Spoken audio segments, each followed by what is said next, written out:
Hello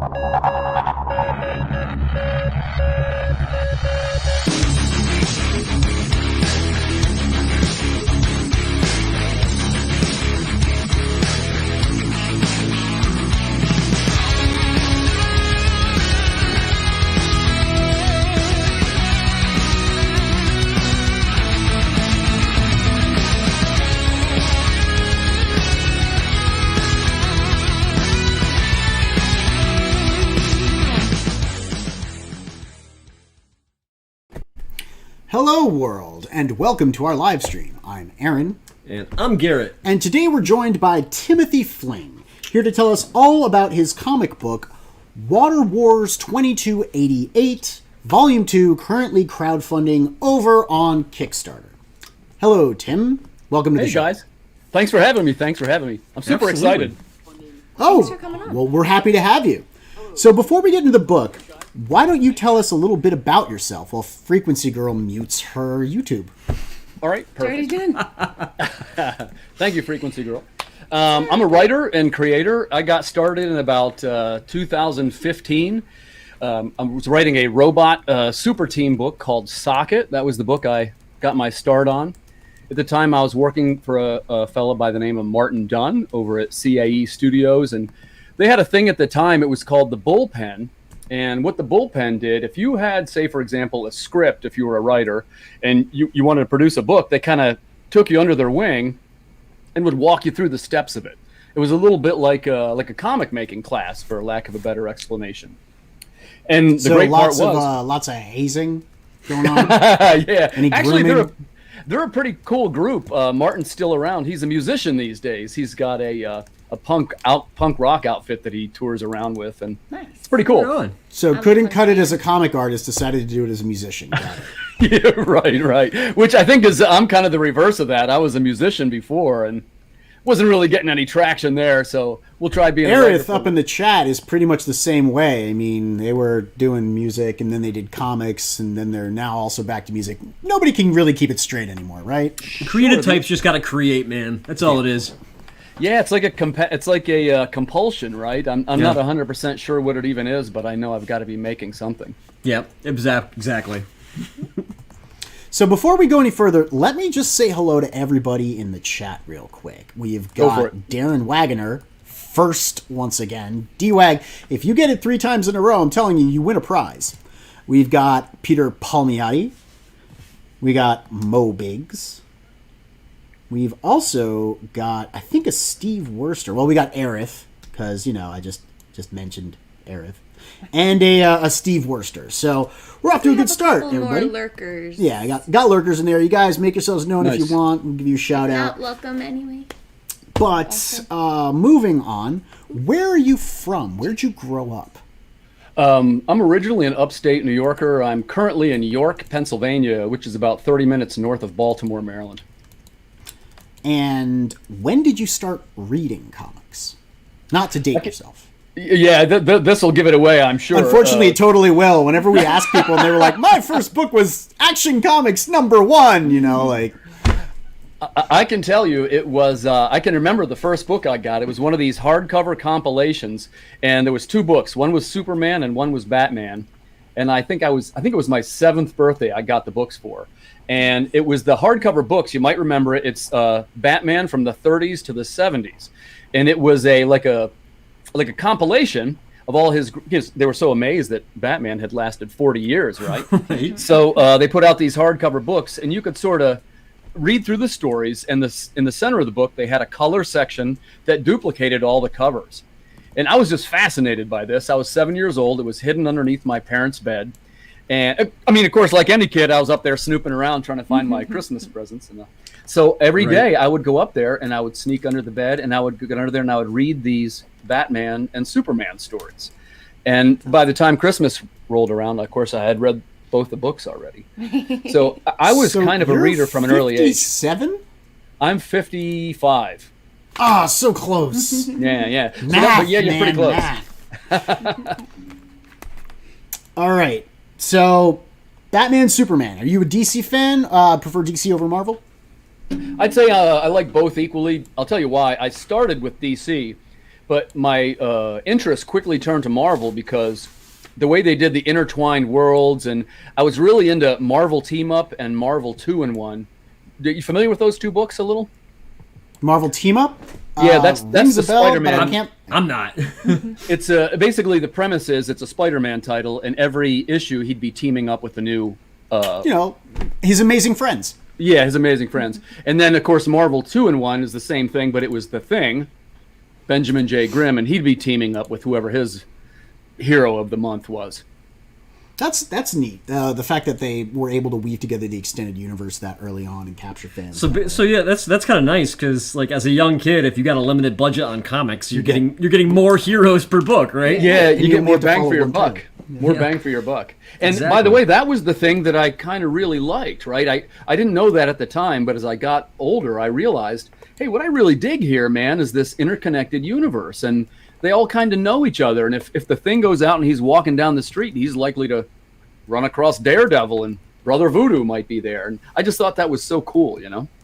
Absolutely. So was there a book in particular that made you say, I want to create comics for the rest of my life? There was, man. And I tell you, I don't know if you guys are you Neil Gaiman fans at all? Yeah. I loved Neverwhere. Yeah. Which is not a all comic, his stuff is just great, right? And of course, I signed on kind of early on with his comic stuff, which was Sandman and Black Orchid.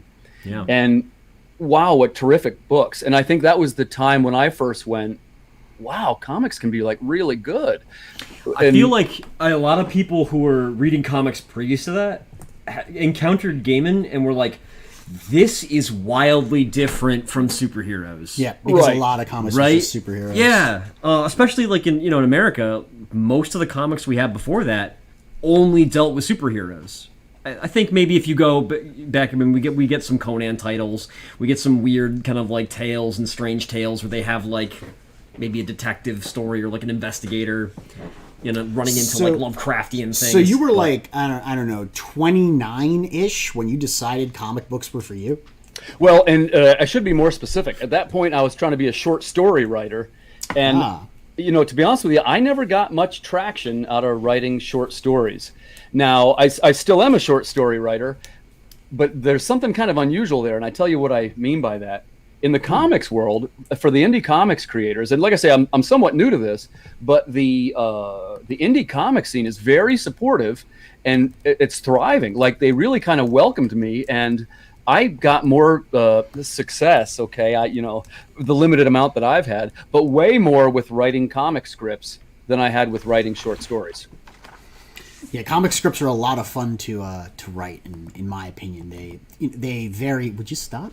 They vary from writing. Stop trying to do my job. It's my show. I do what I want.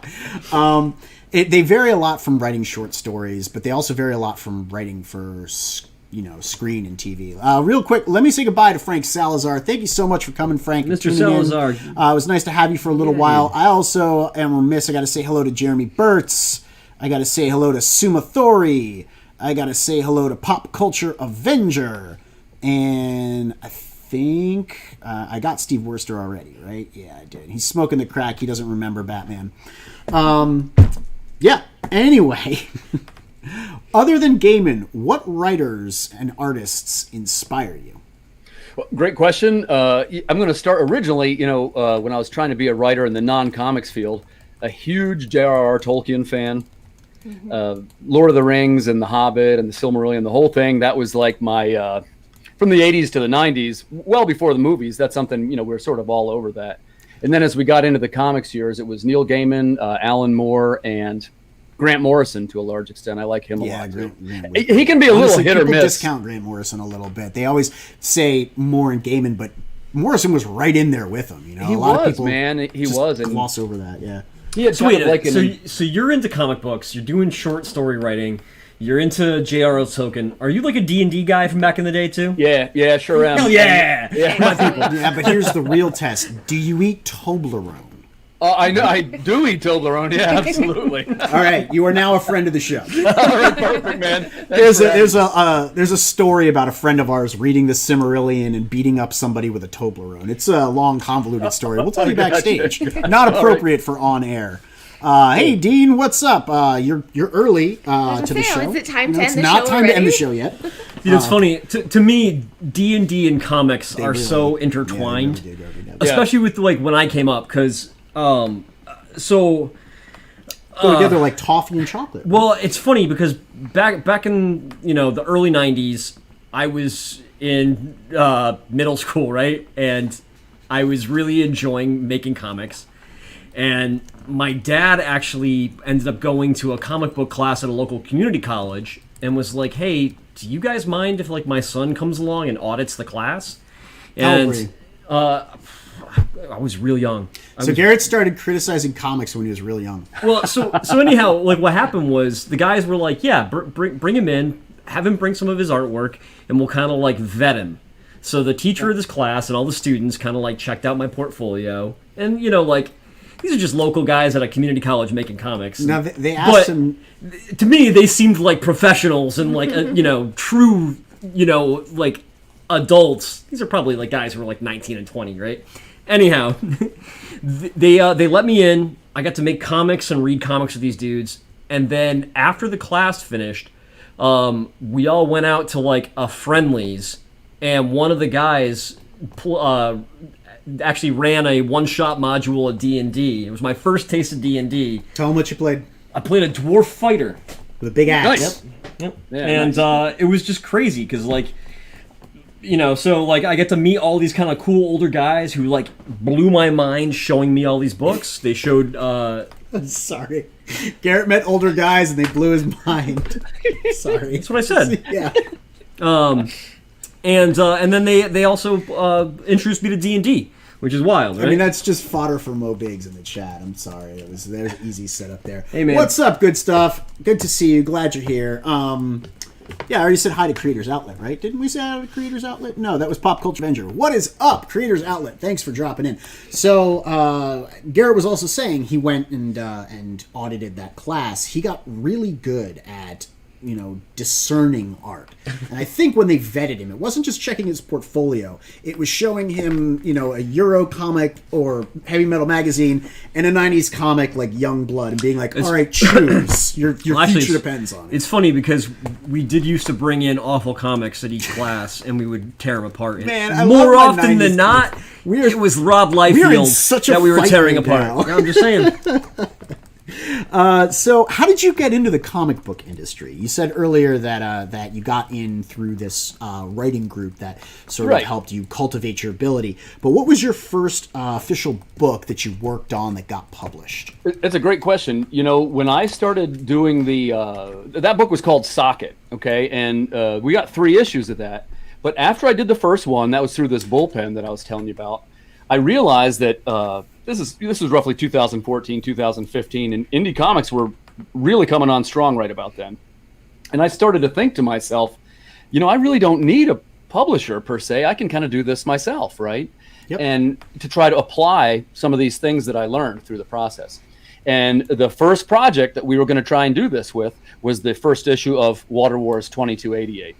And the goal was, hey, we're going to do this. It's going to be the best artwork in the world. It's going to be this terrific story. We're going to try for a production quality that's going to look like something that would be from one of the big 3 books.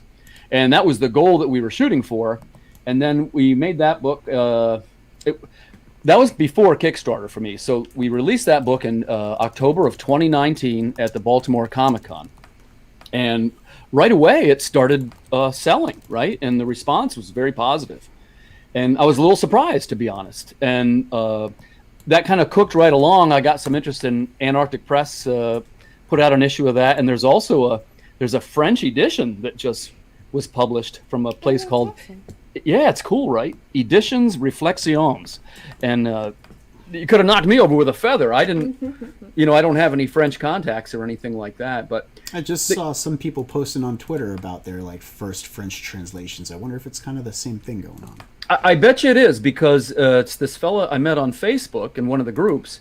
And I mean, obviously their company's trying to make a name for themselves. They've got some pretty decent titles. I guess they do the Judge Dredd over there, and there's a couple of horror anthologies that they do.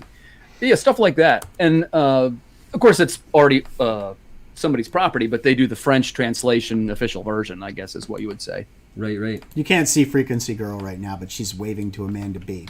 Unfortunately, she's not on camera, so it doesn't matter. Hey, Amanda B, what's up? Glad you're here. Do you want to say hi? Hi, Amanda. Okay, good.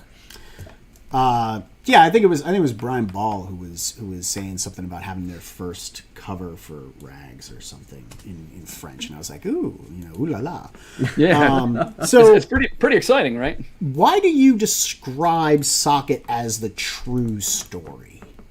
I read a review about the first all-robot investigative team, and it's a true story. So please explain yourself. The idea is that Socket is the comedy book, so all the scenarios are fantastical, and it's often described either in inaccurate ways or with the wrong copy. Like sometimes you put up the copy for like Homeward Bound, and that describes what that issue of Socket is about. And then the idea is somebody will chime in and be like, wait, that's not what's taking place in this book at all. So it was strictly for comedic purposes.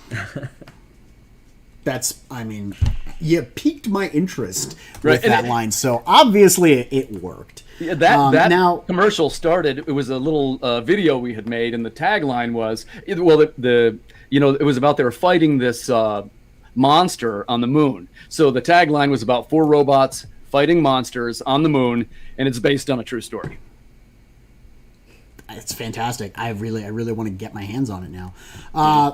Frog G's already dropping the link to Water Wars in the chat. Mod extraordinaire. Thanks for showing up, Frog. We're glad to have you with us. Sure. So, you did Planet Comics with Antarctic Press, right? That's Antarctic. That's actually, it is the first issue of Water Wars through them, right. But it's through their anthology. Forerunner to Water Wars. And you did Socket through your own company. When did Earth Dog Studios come into being? That was the second issue of Socket, and that was basically what that meant was I was doing the production and the hiring, and I was just doing it myself. And we're real happy with the way the results came out. It's like I said, the indie comic scene has been very supportive and has really encouraged every step of this.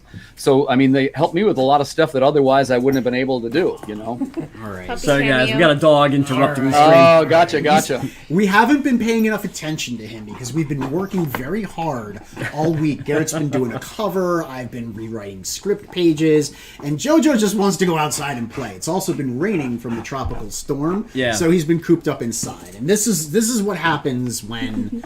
Where are you guys located? We're up in Connecticut, actually. We're actually not far from you. Gotcha.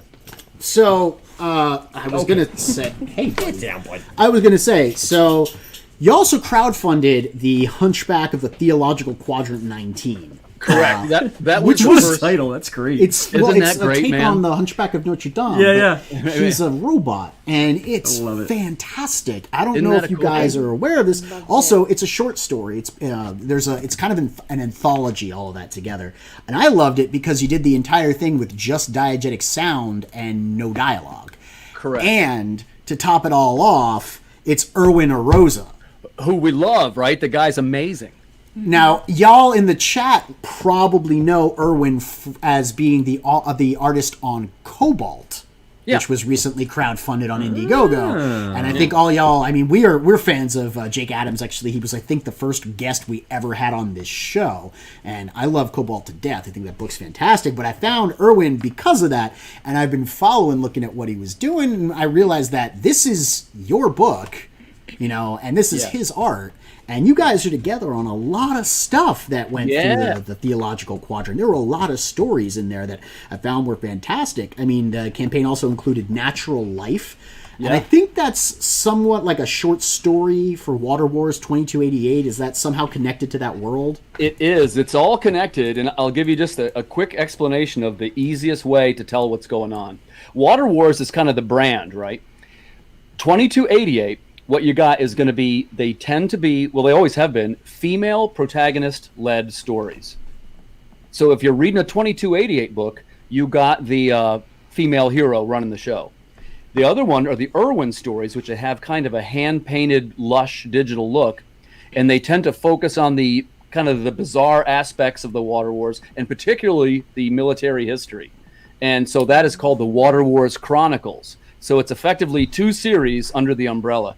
Right after this current Water Wars crowdfunding finishes, my second book with Irwin's coming out right behind it. It's called Lost I was going to at Sea. say, yeah, I was a little bit disappointed that I didn't see any Irwin material on this campaign. I was going to ask what happened to him, because the Natural Life story was kind of like what happens if the Half-Life video game franchise ever met the movie Them. You know, the giant aliens invade Earth, and then Engines of Carnage, which was my favorite. You know, Wait, you're talking about They Live? No, not the Rowdy Piper movie. Yeah, I was going to say He means them. Not He They means Live, them. Them. The one with giant ants that like invade Earth. Oh, It's like one of the very first yep. giant monster movies. Yep, So yep. in the story, there's just giant insects, and I think like there's a big old centipede, which is really, absolutely. really cool. Yep, exactly. I loved it. Yeah. Like, and Engines of Carnage, which is my favorite one, is a futuristic military action comic that pits man against robot.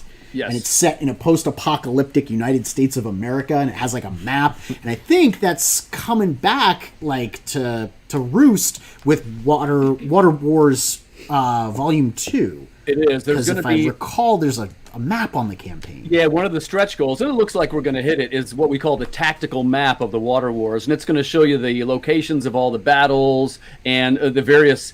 You know, we're kind of trying to promote it a little bit like it's a historian looking back on the war, and he's trying to explain to you what happened. So there's going to be interstitial materials that are going to explain this.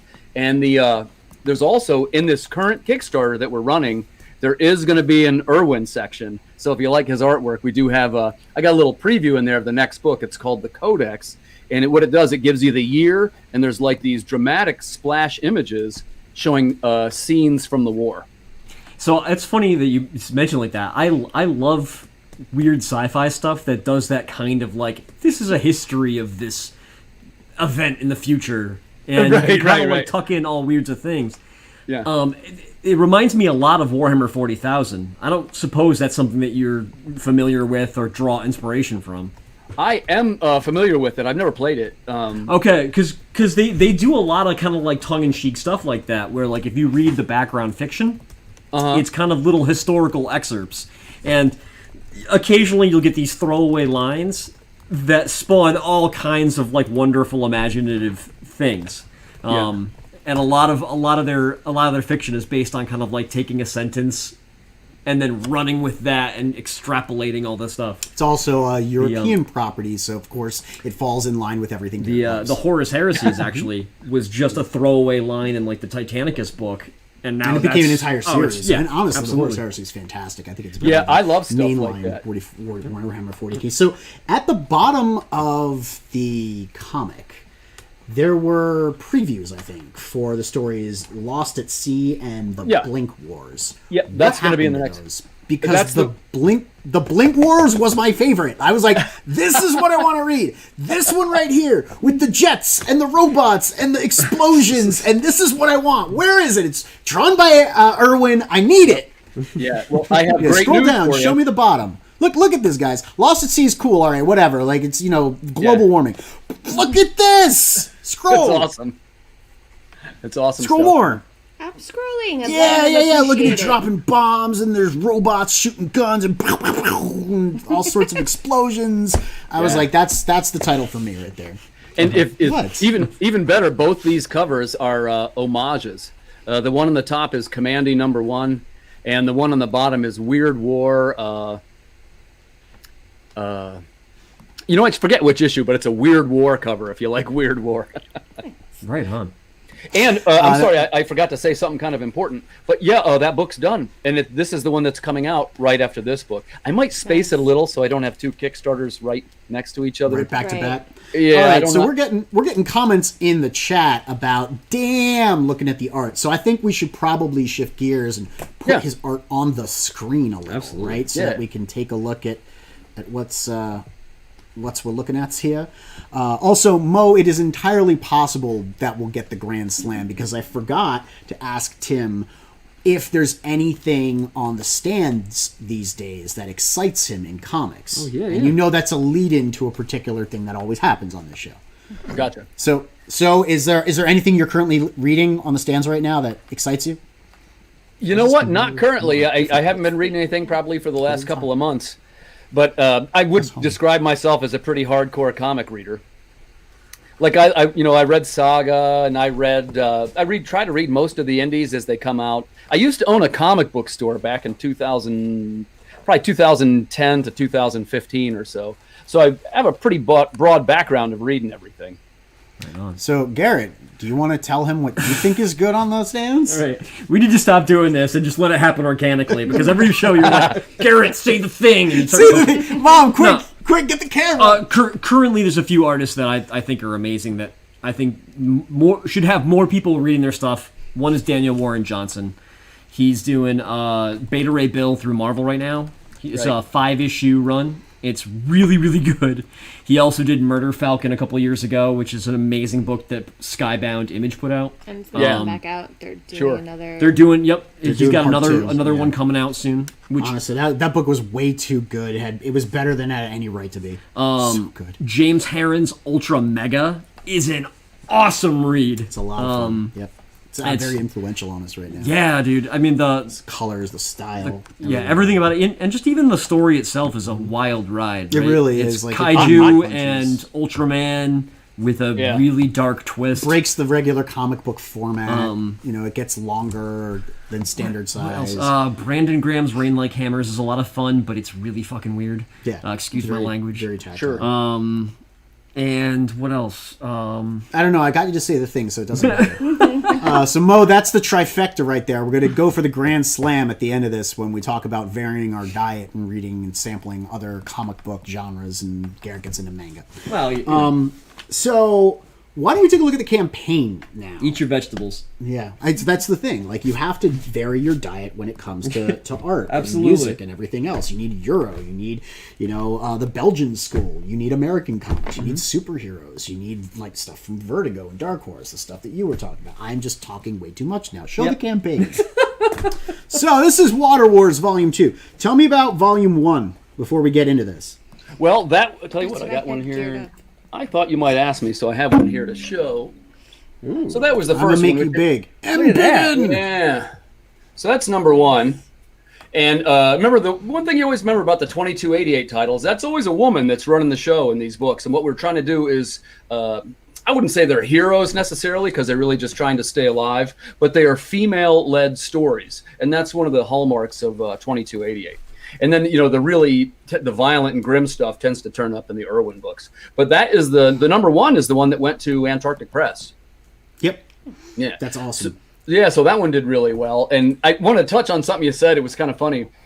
There's a lot of comic book titles these days, and they have names like, Aberrant or Desiccant, or like they're these one-word sort of dramatic titles. And, Mavericks. Right. And of course, that's a great idea. But, I didn't really want to do that. And I'm a little bit biased toward, I like long titles, right? And, and one reason, because this has happened to me numerous times, we would choose a title and then find out that it was taken after we'd already been running with it. So, sometimes the longer and I want to say goofier title you got, the better off you are, right?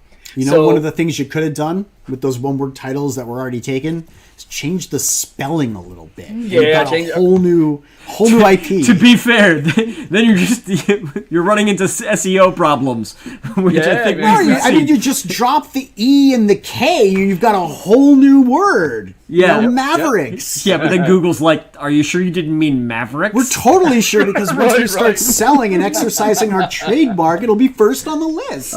So enough about me. So, we decided to do this Hunchback book, and it's the Hunchback of Theological Quadrant 19. And then people are like, hey, man, your title's kind of long. You might want to modify that. And I'm like, well, I'm really taking your words to heart. Please enjoy my new book, Water Wars 2288 Volume 2, The Improbable Transformation of Citizen 0313. That's this great big long title. And I did it as a little bit of a goof, but, it's kind of fun, right?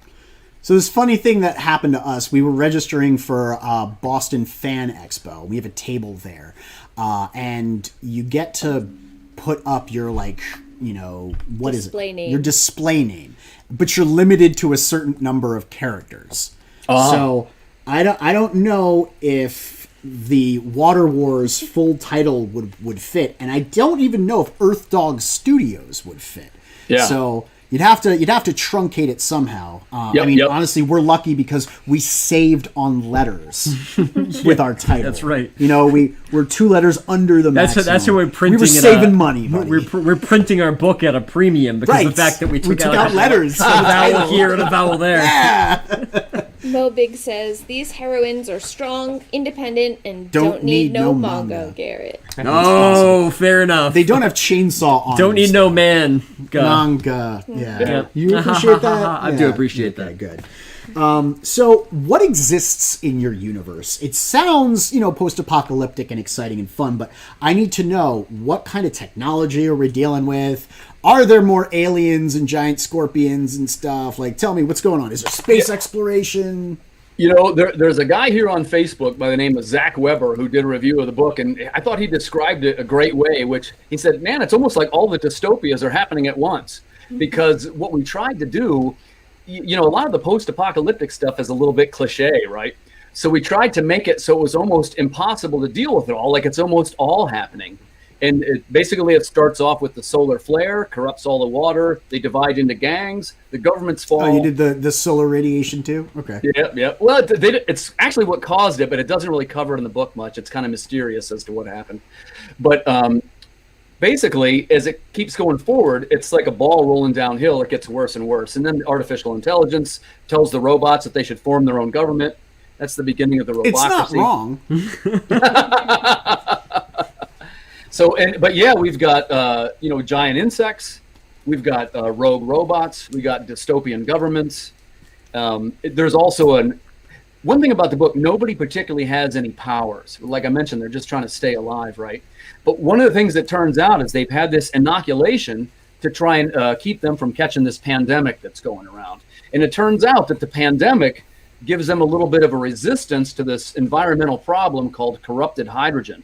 So if they got sick, they would have resistances? If they got sick from the E76, they would have resistance to this radiation that's going around. So it kind of makes them a little stronger.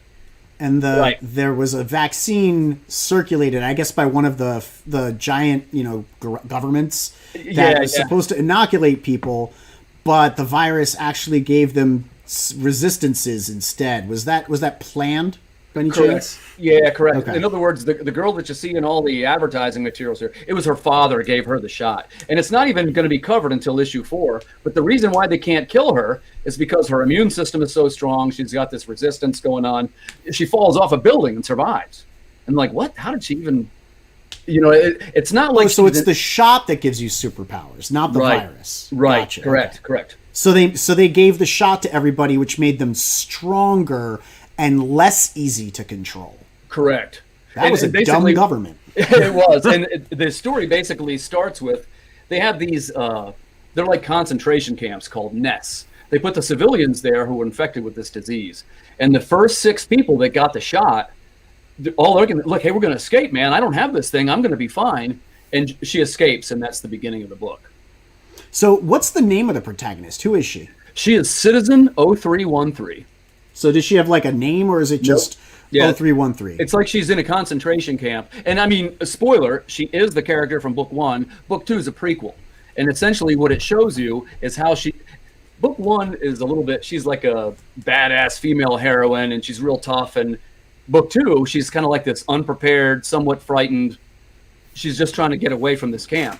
And she kind of goes through these traumatic events, and that is the transformation. Citizen 0313 becomes Sarah Strong. So can we call her like Elio? If we were using elite speak, or does she she becomes Sarah Strong, so we should call her Sarah? It's probably Sarah. 0313 is just kind of tough to say. Right. It really is, right? And that was kind of the idea too. The characters in this book, they don't have any names. They're being harassed by this government, and they're only ever addressed by their citizen names.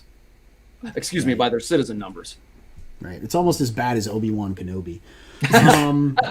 So what is she trying to achieve at this point? Is she leading like some sort of uprising against the government using her new powers from the vaccine?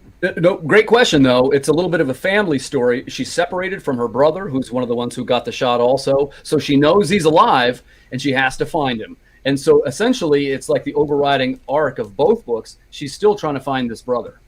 So she's searching for her brother. That's what motivated her to leave. Family. All right. Right. So then who are the antagonists? The antagonist is this dystopian government, the new Federalists.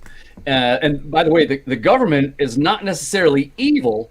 The reason why they're trying to catch her is because they think that her blood is going to be able to develop a serum to defeat E76. Why doesn't she just give them samples of her blood and then just go do her thing? Well, of course, she thinks that they're trying to kill her. Got it. All right. Yeah, I mean, I would too. Yeah. And by the way, there's very terrible things about this government. They have been killing everybody. And what's happened is these soldiers are like mercenaries who are hired to police these civilians. Oh, it's BlackRock. All right. Right. And what happens is after a couple of weeks, the soldiers don't want to do it. They realize that all their relatives and friends are getting sick. They want to quit their jobs. So they're being forced to police these civilians, and they turn into like Nazi stormtroopers almost. These relatively they're normal guys, but they become evil basically because but why? Well, in this case, there's two characters in particular who are angry about the fact that they can't return to their families. And he says something to the effect of he's going to take it out on the next person he sees. And that's 0313's first interaction with the guard. But if they're the enforcers for the government, and the government uses them to enforce, none of them want to be enforcers. The government doesn't have any force without them, so why? Right. Well, and by the way, when we get into the fourth issue, it is about to collapse. So this government is not doing too well. No. Well, there's something you should know. There's after the first water wars, everything's divided into these gangs, and the guys that were in the book Natural Life, which was this new federal exterminating company, had this high-tech weaponry and stuff to defeat these giant chilopods. Well, this is how the new Federalists got started. They were more heavily armed than the other gangs, and that's how they became this sort of. They're not even technically a government. It's almost like a heavily armed gang. So they have a lot of firepower, is like specialized to kill bugs, because you said they were exterminators. Were they just like granted heavy weapons and incendiary rounds and stuff? Or it's things like flamethrowers and pulse weapons, stuff like that. Cool. And in the meanwhile, the other gangs are things like not too different than your American militias. Guys with their pickup trucks and getting the guns together. They're not telling us what to do. Like all the guys are fighting. They're not very united in this future war. Right. So are there any particular themes that you've chosen to bring into your literature? It sounds like there are quite a few. Well, I guess being a writer, you know what you're doing. Right. Why have you decided to address these themes the way that you have? In this case, and I hope this makes a little sense, it's very human themes. It's actually not too... Once the stories get going, they're less and less sci-fi and more human themes. The themes are loss and transformation. And there's almost always a situation where somebody doesn't get what they want, and it turns out different than they thought. And generally speaking, you want to have a character arc where they become somebody different by the end. And I thought the idea was pretty cool that you got this really kick-ass apocalyptic heroine Mad Max character, but in this book, you'll see like she was just like anybody else and completely unprepared. And as we were writing it, you might find this a little funny. It starts with this pandemic called E76. But it started with the government taking control over society and making them wear masks. I'm being 100% serious here. And as we started getting into the rendering and the lettering, we went, you know what? This isn't scary anymore, because we'd already done it for real for the last 8 months, Yeah, there's a digital... So I have a question. Why the names that you've chosen? I mean, naming conventions are also a thing that that I try and pay attention to. 0313 and E76. Why did you pick these letter number combinations? For the pandemic, E76 pandemics are named after the year that they occur in. So it's in 2276. It's 12 years before the events of the first book. Got it. And why 0313? Could have picked any four numbers. It's my daughter's birthday. Got it. Okay. See, there you go. This is what I want to know. Like, these are the little inside baseball details that make it worth talking to people. Yeah. Frog G did have a question. Is there a digital add-on for the Hunchback of Theological Quadrant 19? There is. And one of the things, I didn't actually announce this yet, but one of the things, anybody who backs the digital level of 0313 gets Hunchback for free. Hey, look at that. Nice. And there's also a physical catch-up tier, right? Right. Yeah, that's one thing I wanted to say about the series. What we do first is we make the stories, right? And, like, in other words, you don't have to read any of them to understand the other stories, because some people don't like to do that. So each one is a standalone story, but they are all connected, as you notice. Like, you could even go through and read them all in chronological order. I'm sorry, I can't say that very well. Chronological order. And then you'd go, oh, I see what he was saying. So this became the Water Wars, and that's why she has the metal arm. So that's where the drone came from, stuff like that. It goes back and explains everything. I have a question just to clarify. You said with the digital tier, they'll also get the Hunchback for free. Right. Does that matter which digital Doesn't matter tier? which. Nope, Okay. Even if you're at the bottom one. And I'll tell you this, too. I'll tell you guys first, because this is going to be either tonight or tomorrow night this will be announced. I'm in one of these creator groups where we do book swaps. And so there's something like 6 or 7 more digital issues you will get for backing our digital copy here. It's... do you know Peter Welmerink, Big Jack? No. Maybe not. Okay. Off the top of my head. He's got a book. His Kickstarter just finished. It was successful. And we got the deal. So the first one he was announced. It's his post-apocalyptic book. And then I got some cool ones from my international partners. And I'm going to add a couple that are from some bigger names that I'm a little friends with. We're going to try and make a digital push in the last 7 days of the campaign. And it's going to be, if you back this $5 level, I think it's something like 8 other creators' books you get digitally. Oh, Now, would that be included in the other tiers, or is that specifically the digital? It'll be everybody, because what I've done in the past, I told you I was trying to make this digital push, right? And we weren't really sure how to address that. So what we did is, it also comes with 4 songs that we wrote. They are 4 digital songs. They're theme songs for the characters and scenarios of the Water Wars universe. Yeah, and it's really neat, right? Like when you listen to the music, people have said to me, "Well, wow, it really matches the setting. Like it almost seems to go together." Yeah, and they're instrumentals, so there's not words to kind of, in songwriting. I'm a little bit of an amateur songwriter, and in songwriting, you start adding lyrics, man, everything can go south really fast. You can unintentionally turn something dramatic into a comedy. So let me say hello real quick to some of the people who have joined us lately. We got Flying Feline, we got NTM Comics, What's Up, Noah, we got Luke from The Death Metal Hero, and I think we had Doris Jones, Labor of Love, showing up to say hi to us in the chat. If I missed you, please let me know. I will correct any mistake that was made, not acknowledging your existence. So, tell us about the tiers on the campaign. Okay. I guess I should start by saying I want to talk a little bit about some variant covers. I know one of the things for Kickstarter creators is we always debate about variant covers, right? Like, is it a correct thing to do? Some people have like 1 or 2. Some people have 18. Right. And, I was never 100% sure how to do that, right? And this is my second one. But looking at the writing on the wall, having variant covers, some people will follow a certain artist. It gets more eyes on your project. So I said, okay, this time we're going to do a couple more variant covers. So there is 4 in total. There's the main cover. Dude, what wall were you reading? I want to see that wall. Well, I have a couple of friends that make Kickstarters and stuff, and I'm not kidding you. I had one guy had something like, I want to say it was 50 covers. What? Yeah. That's crazy. And now listen, Garrett thinks we're insane at 5. Yeah, and now listen, I'm going to tell you something. As a writer, my first instinct, and probably yours too, is, well, that's ridiculous, right? There's nobody that'll do that many covers. Well, this guy, his last Kickstarter did, I think it was $28,000. Well, that's the point. People want to collect. People want things. Well, and it also might be worth noting that they were scantily clad, you and I might call naughty covers. That's what it's all about. You can do comics on Indiegogo, but if you're going to do Kickstarter, you want 2 things. You want bad girls with variant covers, and what was the other one? I just said it to you earlier today. There are 2 things on Kickstarter. I remember you were talking about bad girls on variant covers. Yeah, that was it. That was like the big thing at the the home of Kickstarters, like ladies with less than ample clothing. So how many covers do you have altogether? It's got 5, I guess. This one's 4. 4, okay. Oh, all together, including the main cover. Correct. See, that seems reasonable to me, but once you get to the 18, that's so much. Yeah, I mean, well, and it's kind of antithetical for a writer, right? Like, at the end of the day, I want people to say this was a great book.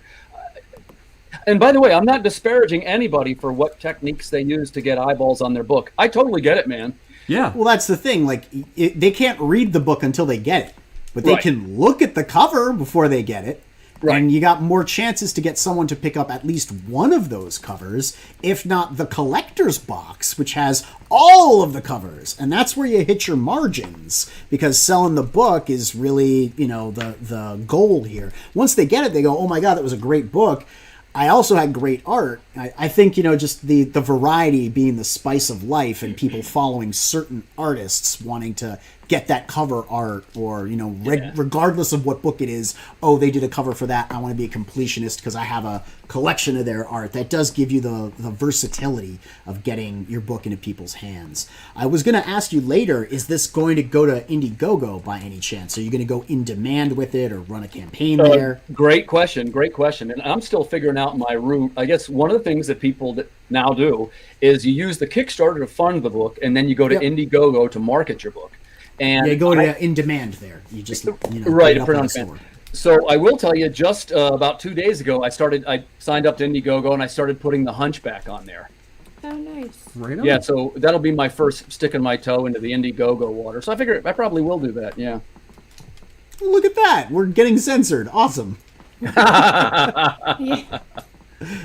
It happens. It happens to the best of us, right? Like, get that makes us. Means we're pro now. Right, exactly. We totally know what we're doing.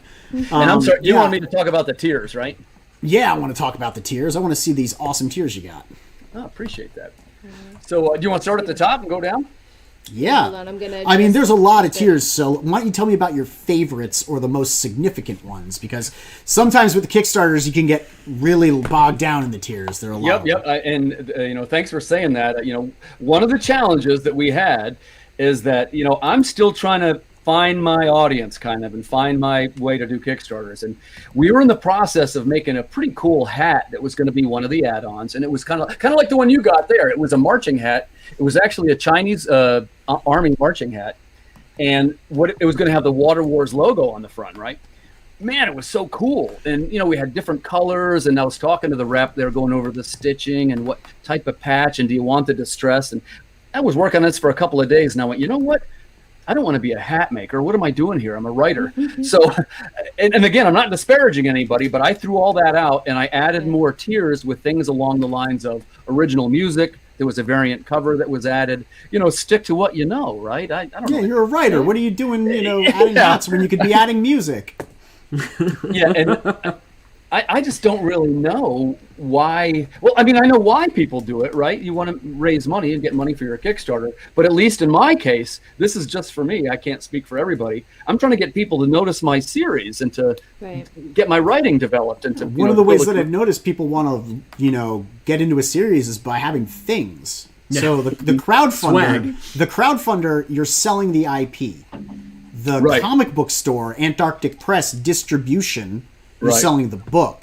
If you go into the bookstore, you've got your book on the rack, right? They could buy the book. They can't get the free patches, the stickers, the this, the that, the bottle caps, all of the other things that people really come to the crowdfunders for when you go to the stores. But you're not going to get into the stores unless people want your book. So they want the IP, they buy the stuff, they get the freebies. They tell their friends how cool your book was. You approach the stores, be like, hey, I've got this book. You want to take a shot at selling it? And I think that organically, I hate the word organically because there's nothing really organic about selling stuff. But organically, it kind of makes its way in that direction. Yep. Crowdfunding is really about selling a property. It's about selling the idea of the book, not the book itself. I understand that now. And it's kind of, making Kickstarters is a thing too. It's a skill set and it's some of the guys are really great at it. And some of the guys and gals are really great at it. Honestly, I think that's for me. I don't know if you've had it. Well, it sounds like you've had a similar experience. The entire operation of making indie books is not just writing and drawing. Those are very important things, but everything else is like a skill. Being able to make a successful campaign is a skill. Right. Being able to like reach out and actually cultivate a social media audience is a skill. I would never be able to do any of this because without Aaron and Frequency Girl, because they have those skills. I have drawing, right? I have writing and promoting. Yeah, so you got a lot more than just writing. You're so yeah. You have. Anyway, back to the tiers. No, I was. The thing about patches and hats and T-shirts is, if I really like a property, I want to rep the merch, and that's a good point. But, you are a walking advertisement. But going on the idea of all these skills, what skills have you found to be the most difficult to like cultivate? Dude, that's the last question on the page. Okay, well, Please go ahead. It happened organically. Oh my god, that's a good point. That's called a callback. I would say probably the hardest one in my view is the marketing. And what I mean by that is that, especially when you're talking about new IPs, there's something about you want your end consumer, the client, to discover the product. Yeah. And there's something about discovering that's got longer legs than me ramming it down their throat every 12 hours on Facebook or Instagram, whatever, buy the book, do this, here's that.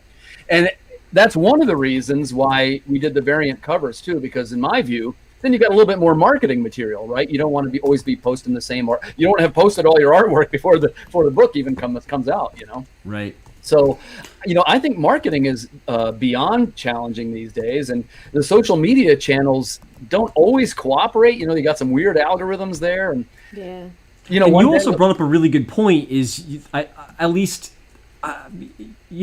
not that good at marketing, so I don't actually know, but something rang true in my head. You were talking about how people want to discover a property, right? You want to be able to stumble across it and feel like, oh, this is a cool thing that I found. Right. And when I see things just jammed down my throat on Facebook, there's part of me that kind of goes, I don't know if I want that. I'm right there with you. It's a weird balance. You're maybe 12% of the population. Yeah, that's what I'm saying. You're a hipster. 60% of the population wants it advertised to them directly in their feeds, which is why you have marketing firms making so much damn money. Absolutely. No, you're right. But I know I'm right. I'm sorry, go ahead. Peter says Timothy has a great looking book, quality art and concept. It can really go places. It really can. We just got to get more eyes on it so that people can grab it. I mean, it's such a great IP. You were published by Antarctic. You've got Irwin covering one side of this giant IP that you're developing. You've got an entire separate side that's dedicated to having a female-led role. One would think that in a environment like we have today, this property would really be taking off like a rocket. Right? And not only that, and I think this is a plus. I want to just make a quick comment about it. All the female protagonists are, what's a good way to put it? They're typically solving their problems with resourcefulness or in some way using their wits. It's not I'm a damsel, I'm in distress, I can handle it. Yeah. And there's not any. There's no nudity.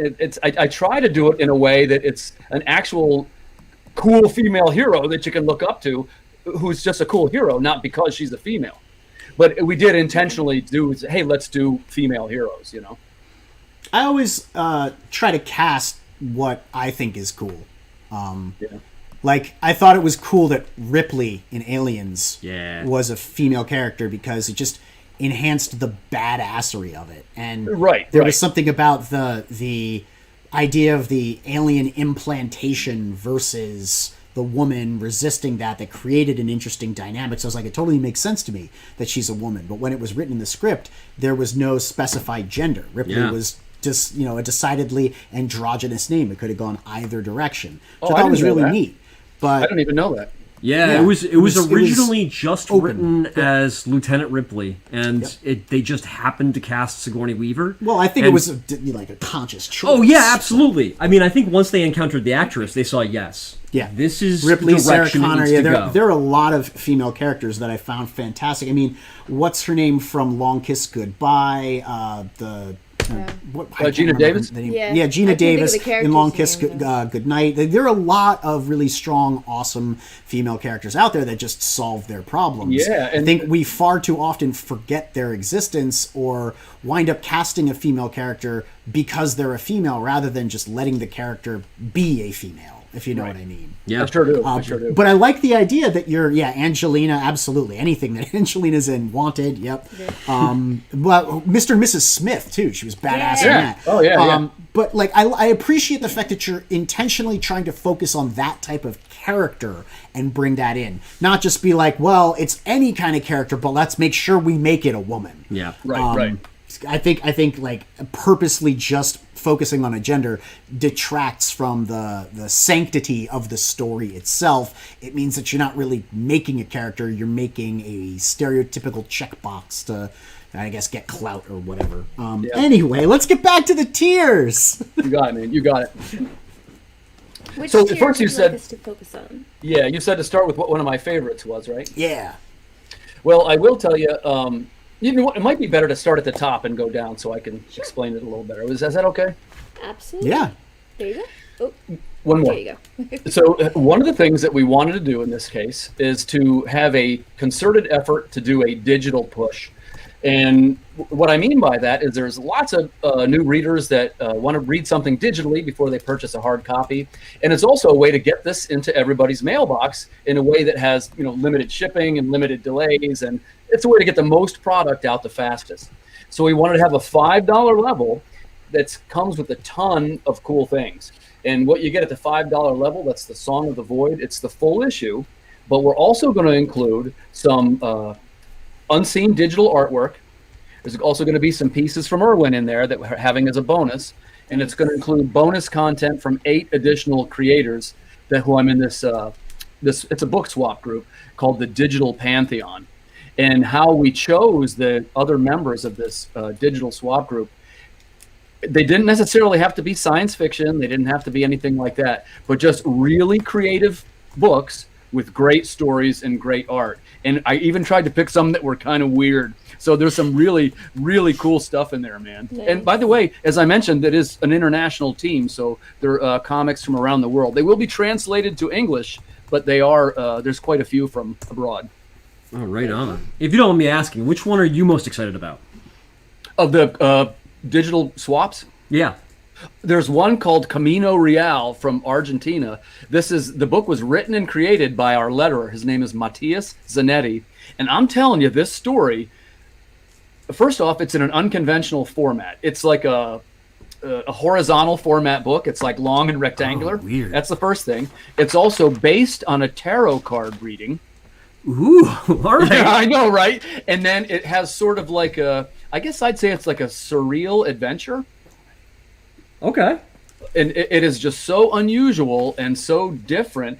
I promise you, when you see it, you're going to go, I've never seen a book like this. And when you get to the end, you definitely go, man, I just experienced something. You know what I mean? Jimenez, right? Who did Jorge? Yeah. Yeah.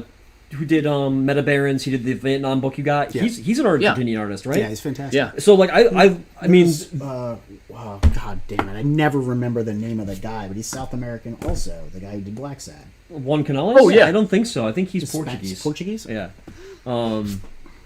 But yeah, so I mean, like the other Argentinian artists that I'm familiar with, I love.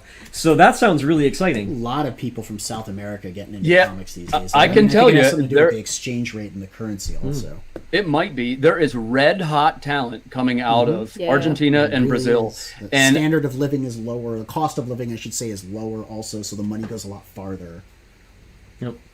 Yeah, so I'm real satisfied with some of these partners that have been working together with, and because the penciler for this book is also Brazilian. I'm stuck with a guy from the U.S.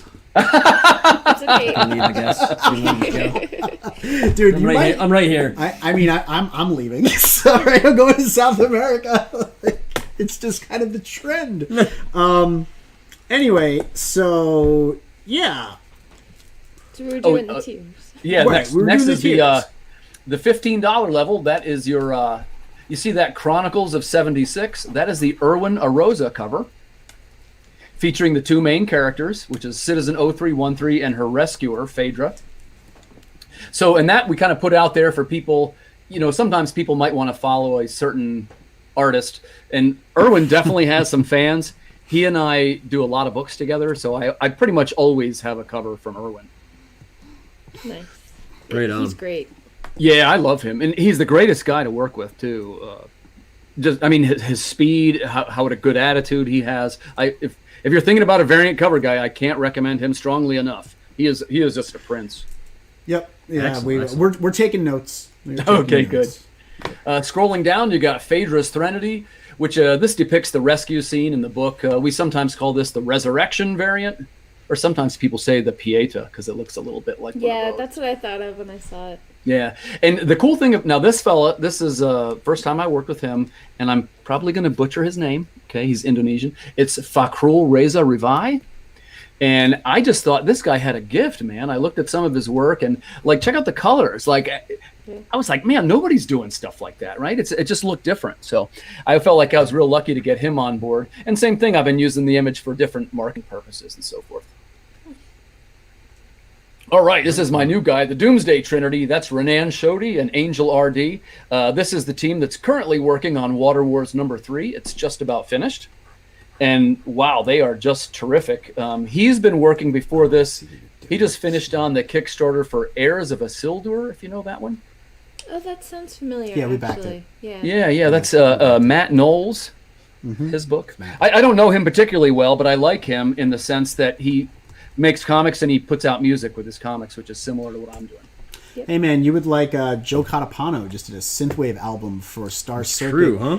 And what? Aerith. Yeah, and Aerith just has. Aerith's all about music. By the way, I've seen that in the chat. I've heard of Aerith. Comes in a cassette box. Yeah, that's awesome. Also, It's Brian super Shearer with Gunship Thunder Punch just did a synthwave album, and everyone is pressuring me to do one too, but I don't know if I have enough time. Well, I will tell you this, just off the cuff. In the course of producing and writing and arranging and recording these songs, and I'll be glad to show them to you so you can see the quality level of them, but if that's something that appeals to you, that's actually something I'm going to start providing as a service. Oh, nice. Yeah. So I'm a songwriter, and basically I have a partner who records everything. I just make the themes. But, the quality level of it, you're going to go, when he said he wrote songs, holy mackerel, they came out good. Nice. Yeah. That's awesome. So the Tomes of the Ossuary, what you got there is the collectible set of all 4 covers. One thing we learned from the Hunchback Kickstarter is that there does seem to be a group that buys likes to buy the set, the completist, I think you said earlier. Right. Aaron. Yeah. Yep. So I got a couple of those. The next one is the Emblems of the Federation, which you got there. For each of our books, we always put out a collectible pin. And, remember I told you before I wasn't having too much fun with the hats. I'm probably going to come back to that because I know people like it. But we had some success with the pins, and we're having some this time, too. People seem to like the pins. And, It's a cool design. yeah, between you and me, I like pins, and that's why I added it. I like try pins to, too. Yeah, I like to mess with things that I'm having fun with and that I can really enjoy. So you're basically seeing a little bit of my influence there. I would rather I think things you can affix to a jacket are cool. Patches are neat.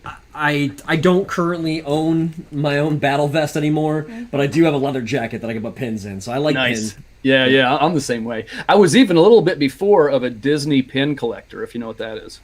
Yes. I do. Yeah, if I used to live in Florida. Yeah, and you get the long lanyard and you wear all the pins on it, and while you're standing in line, you trade a Star Wars for a, So by the end of the day, you come home and you have a totally different set of pins. Except I would never trade mine because I just wanted to keep them.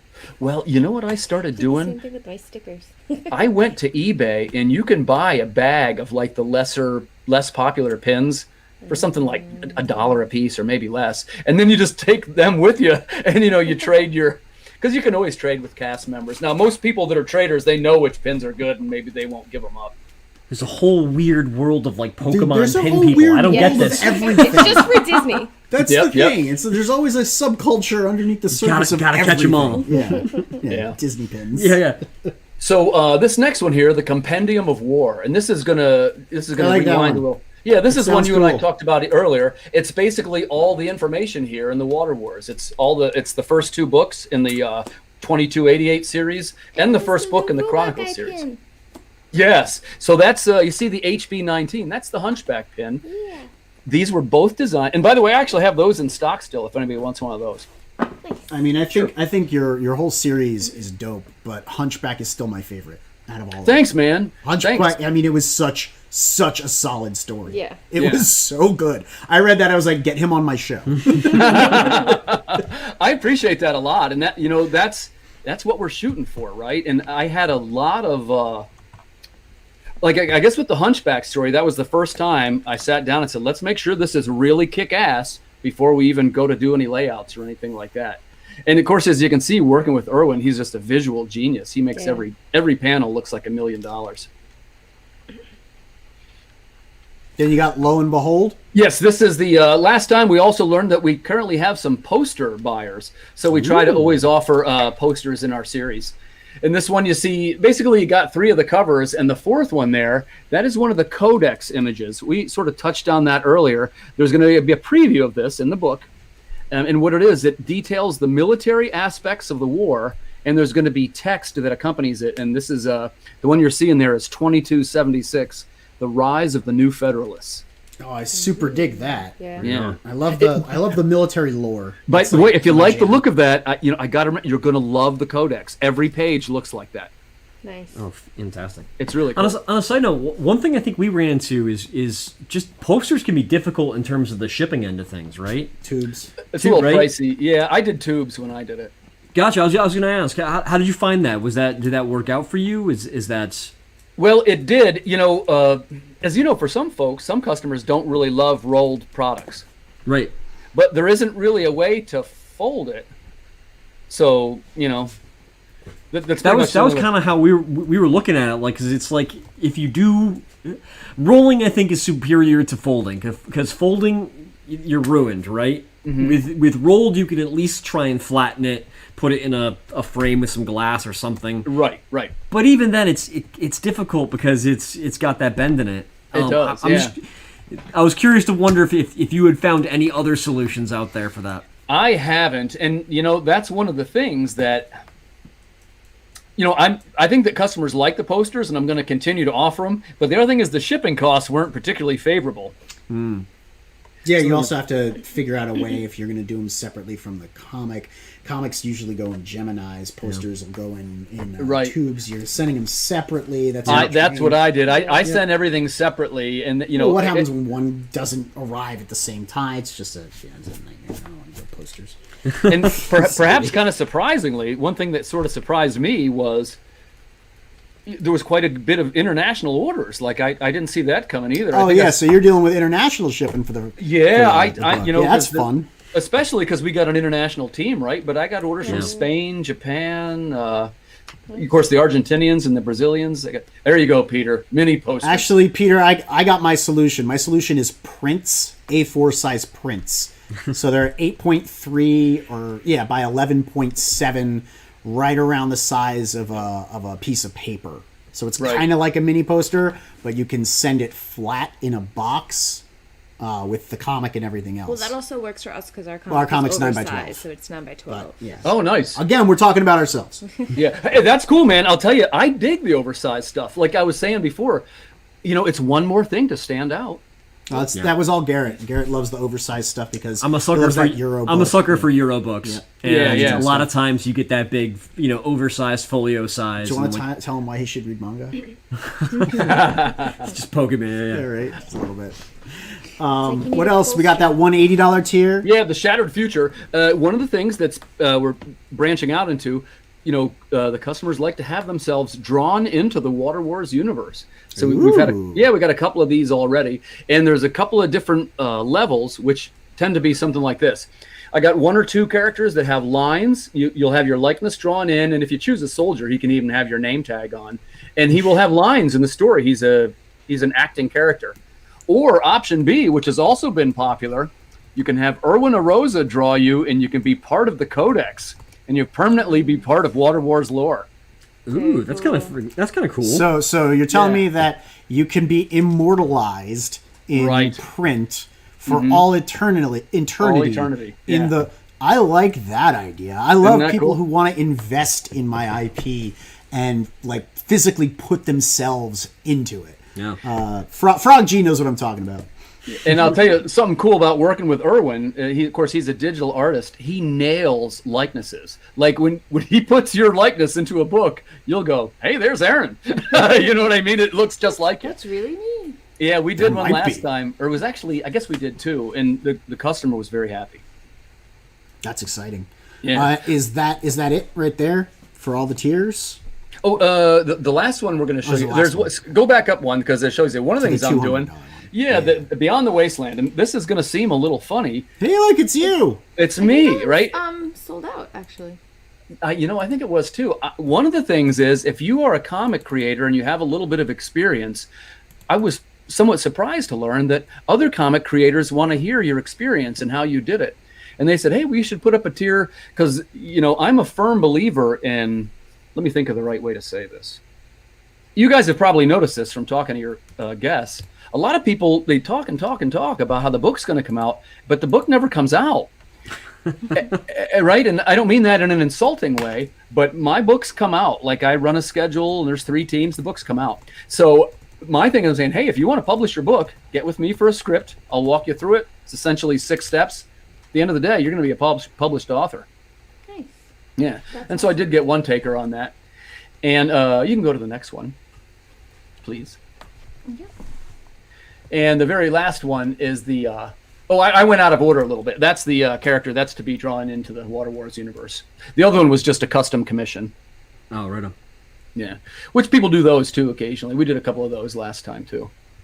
But the 250, I guess it is, draws you into the Water Wars universe. I want you. And I do want to point out too, one thing about the Kickstarter and the design of it, and even to a certain extent the writing, I get a lot of help from my letterer, Matthias Zanetti. He's the designer, and if I didn't mention his name right here, it would not be fair because he has done so much work and poured so much love into this project. I'm just lucky to have him for a coworker. That's awesome. Yeah, that's great. Yeah, and he has some of the cool writing too, right? Like I always say to him, he has like these, like he says like one was uncover the veil that is your flesh. They're always like really disturbing, right? So I was like, Matthias, you got to put in more of this, man. Customers love this. Some of those lines, man. Hey, yeah, and just because I'm the writer doesn't mean I don't want to have more cool taglines. Like I love that stuff. And of course, oh wow, hey, you're 2717. We get the map. Whoa! Oh, right on. Stretch goal. Whoa! Looks like you guys are going to be getting a tactical Signal map. boost. Yeah. Holy mackerel! Wow, Did you guys, thank you very much. Did you have a stretch or any kind of like thing at 2288? Oh, that would have been. Oh man, I didn't. That'd be a great idea. Next time. Next time. Make sure to put a 2288 goal. Hey, and don't worry, we got one right behind this, so that's the next Erwin book. So maybe we'll do that then. That's a great idea, man. Hey, you brought me a little. It's all free. Yeah. Hey, you brought me a little luck. I appreciate it. Yeah, absolutely. Yeah. So, what's next for you? You got that Erwin book down the road. You're trying to make, I guess, a full go at 2288. Do you have a day job, or are you writing full time now? Well, it's funny you say that because I just left one full-time day job and I'm getting ready to start another one. I am there's an auction house here in York, Pennsylvania. It's called Hake's Auction House. I don't know if you're familiar with it, but they sell sort of high-end comics, and it's a little bit like a heritage auction house, if you know what that is. Mm-hmm. And I'll be starting there on August 15th. I'll be the general manager. So cool. one of the reasons I took the job, are you ready for this? They run a booth at every table in the country, so I'll now be at every comic convention in the United States. Oh, fantastic. Yeah. And that's generally that's speaking, really great for people who wanted to do that, like trade books with you, because if you're at every convention, that means their books possibly on your roster at every convention. Exactly. Does that mean you're going to be at Fan Expo Boston? Are you going to start before then, or is that I think the first one is I think the first one for me is in September. Nice. Yeah, Fan Expo Boston is the first weekend. Then I'll probably be there. And then I know I'll be at Baltimore too. And I think what I might do is I'm going to still have a table, and I'm going to run the table. I'll still be working for the company, and I'll go back and forth between the two, and I'll probably hire somebody to run my booth.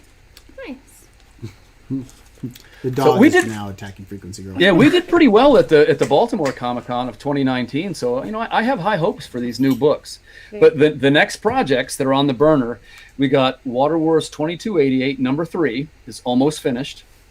And then the next book is going to talk a little bit about the apocalypse in Asia, which most people don't talk about that too much. And it's got some pretty cool stuff. Shadow of the Red Goddess, it's called. Ooh, that's a good title.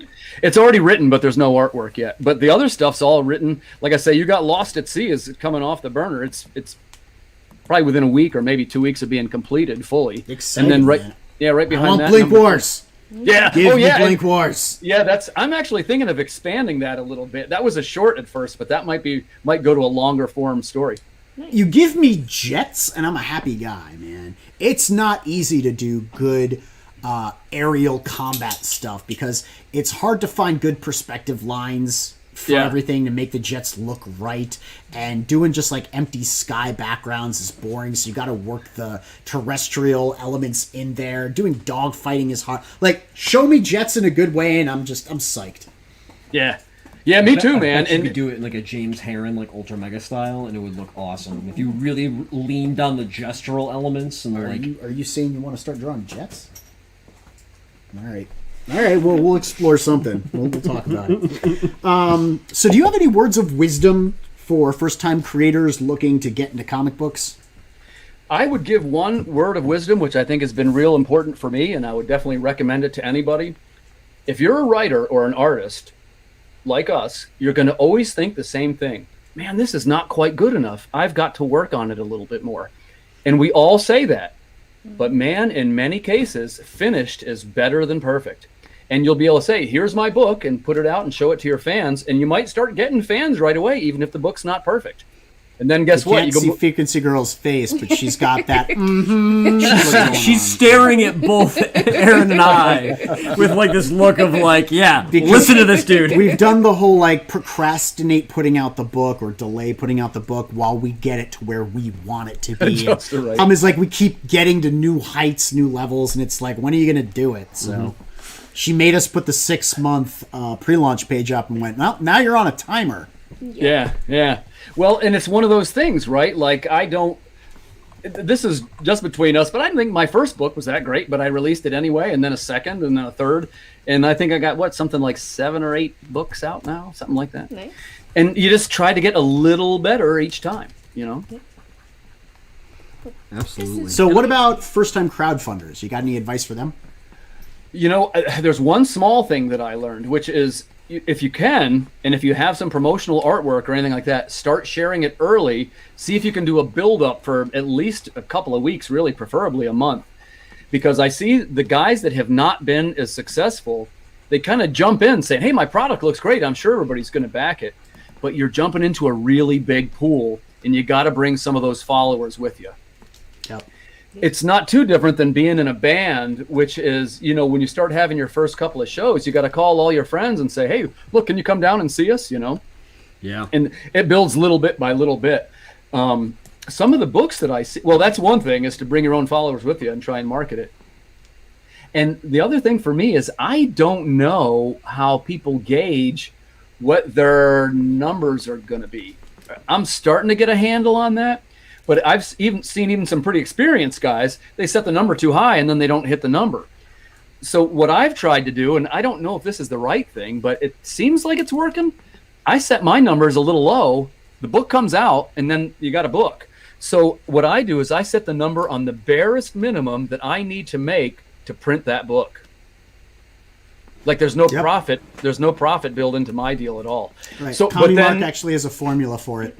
It's a very sensible formula. How does the formula work? So you add up everything that it takes to pay the artist, because that's the most important part. Pay the artist, pay the letterer, pay everybody, just the literal cost to make the book. Then 2 issues, the cost to make 2 issues. Set the goal at that. Everything else is gravy. Yeah, that sounds about right. And what I've been doing, and of course I'm still learning it, right? Like I don't think I would recommend doing it my way. I pay all my artists up front and I pay all the production up front because I don't want to mess with all that, right? Like you got to remember I pay half and half. Some people pay by the page. Some people like license stuff ahead of time. But I think paying first is a great way to ensure that your artist is going to deliver. You know? Right. Yeah, totally agree. And, you know, the thing is, especially if you start to get the reputation of being a good pay and that they know it's going to come out, you start to get better work out of the artists.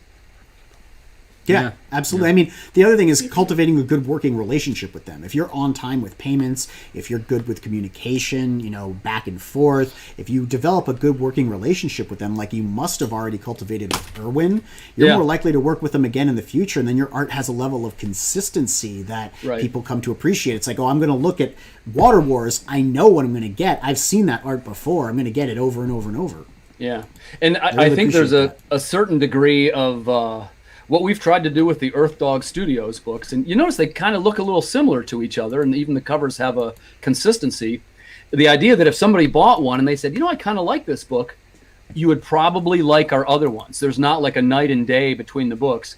They're very similar stories, similar themes, similar artwork. So it's not, I guess I would say it's very branded, you know? Yeah. So Mo said, probably helping to promote other books is a good way to promote yours too. And it seems like you're planning to do that with like the digital push that you were mentioning earlier. Right. That's one thing I want to improve on. I'll tell you what I mean by that is that I tend to either promote either people that I've worked with or that I kind of know a little bit. Because I'm not one of those guys I don't have 10,000 followers. I don't know everybody, you know. But if I've worked with somebody and I know they're cool and, you know, they're going to do the right things, I'm happy to partner up with them. And just between you and me, I'm not really, when you talk about like even Water Wars #1, I'll partner up with almost anybody. I give the PDFs out digitally for free to anybody that asks.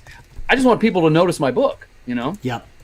So, you know, but I'm not that way in return. And I'll tell you what I mean. Like if somebody says, hey, you know, I just wrote this book and like I actually look through the material, I read it, I make sure the art's up to, because if it's pairing up with me, I want it to sort of, you know, you're representing a brand. Yeah, absolutely. All right, so do you want to tell people where they can reach you? I absolutely do. The first thing is I'm on Facebook just about every day. I'm on the Socket page, which is where I advertise all my books. If you'd like to follow me personally, I'm Holden McCourt, which is one of the characters in the books. I just operate on Facebook under a pseudonym, which is something I guess I might have to think about. A couple of people have reached out to me. I never imagined a world where people would be following me because of my writing, and that's kind of starting to happen now. So I think I'm going to probably change back to my actual name and make like an author page. Nice. I had a thing when I started doing this, promoting myself and like going within the different YouTube circles and everything. I had my own identity that I already established.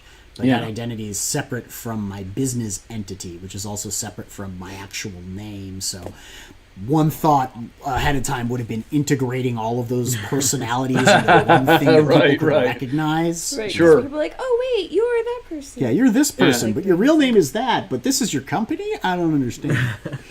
Well, and it's funny you say that because I had the one page, which I made for my first book, right? And I run advertising on it. You know, I share all kinds of artwork from other creators. I do all this stuff.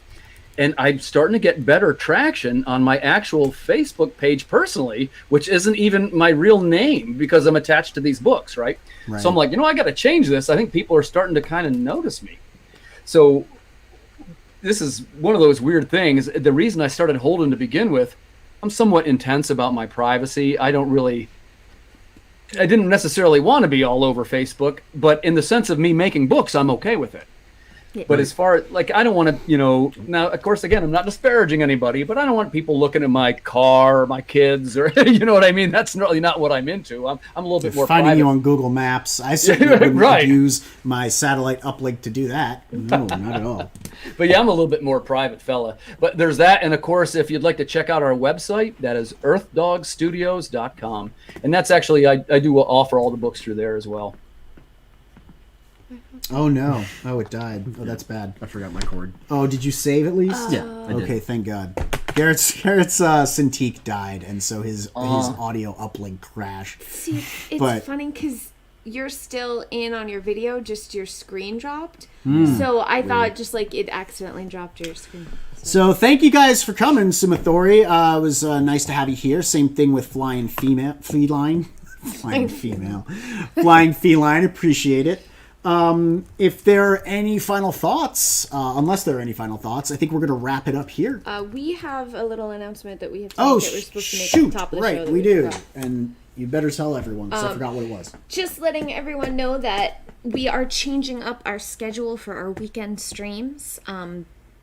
Starting this weekend, we will be doing a Sunday Night Death Saves special Halloween version of July. Dread RPG game. And then the weekend after, Sunday the 18th, we'll be back with our karaoke stream.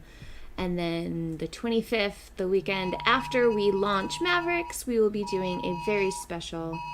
It's Timothy.